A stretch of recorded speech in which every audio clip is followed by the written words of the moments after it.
Derdimi söyledim dağlara bir gün. Laleler elemden boynunu büktü.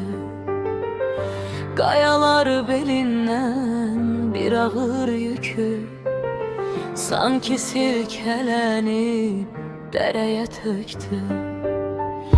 Kulak ver çayların şır haşırına, elə bil bir decel uşaq oxuyur. Min ildə çox işlər gəlib başına, bəlkə bir şeirdir yazır toxuyur.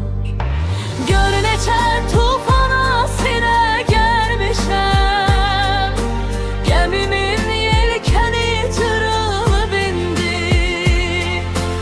Aramda isladım dağda sərmişəm, quruyan o köynək sənindi indi.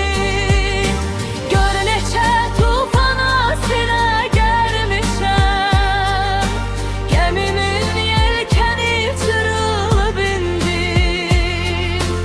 Aramda isladım dağda sərmişəm, quruyan o köynək sənindi indi. Heç kəsin malında qalmadı gözüm, dünyadan umana dünya nə verər? Kiminə mən lazım, kiminə sözüm, kimi də qəlbimi qazar boş yerə.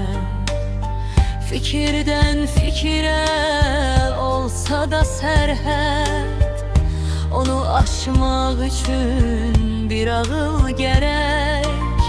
Bir şair sözü var 100 ilə qəhət, bir alim ömrü var bəşərə dirək.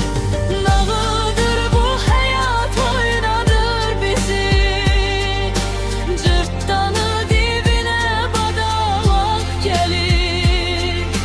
Tarixə yazsaq da biz izimizi, əzəli kədərdir sonu gülməli.